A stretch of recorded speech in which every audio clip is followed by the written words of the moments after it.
Jasmine Jafar എന്ന big boss മത്സരാർത്ഥിയെക്കുറിച്ച് ASHA Susan എന്ന വീട്ടമ്മ എഴുതിയ കുറിപ്പ് വൈറലാകുന്നു. ജാസ്മിനെ കുറിച്ചാണ് പറയാൻ പോകുന്നത്. അതുകൊണ്ട് തന്നെ ഒരു കാര്യം മുന്നേ പറയാം. ഇതൊരു നിഷ്പക്ഷ അഭിപ്രായ പ്രകടനമല്ല, കൃത്യമായ പക്ഷമുള്ള അഭിപ്രായമാണ്. ആ പക്ഷം തുടക്കം മുതൽ ജാസ്മിനോടൊപ്പമാണ്. ഇനിയും അങ്ങനെ തന്നെ ആയിരിക്കും.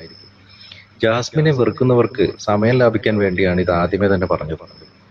ഇനി വിഷയത്തിലേക്ക് വന്നാൽ, ജാസ്മിൻ എന്ന വ്യക്തിയിൽ മറ്റുള്ളവർ മോശമെന്ന് ആരോപിക്കുന്ന കാര്യങ്ങളിൽ പലതും അതൊരു പെൺകുട്ടിയിൽ നിന്ന് വരുന്നു എന്നതുകൊണ്ട് മാത്രമാണ് അങ്ങനെ അവർ പറയുന്നതെന്നാണ് എനിക്ക് തോന്നിയത്.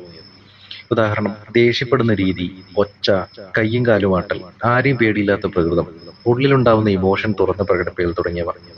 ഇതിനു മുന്നേയുള്ള സീസണുകളിലെ രാജാക്കന്മാരെ ഇഷ്ടപ്പെടാൻ ആളുകൾ തിരഞ്ഞെടുത്ത ക്രൈറ്റീരിയ പോലും ഇതൊക്കെ ഉൾപ്പെട്ടത് കൂടിയാണെന്നിരിക്കെ അതെല്ലാം ഒരു പെൺകുട്ടിയിൽ വന്നപ്പോൾ പ്രബുദ്ധ മലയാളിക്ക് അരോചകമായി. പാട്രിയാർക്കിയിൽ ജനിച്ചു വളർന്ന് അതിന്റെ തിക്തഫലങ്ങൾ ഇപ്പോഴും അനുഭവിച്ചുകൊണ്ടിരിക്കുന്ന സ്ത്രീജനങ്ങൾ തന്നെ ചോദിച്ചു, ഇതൊക്കെ ഒരു പെൺകുട്ടിക്ക്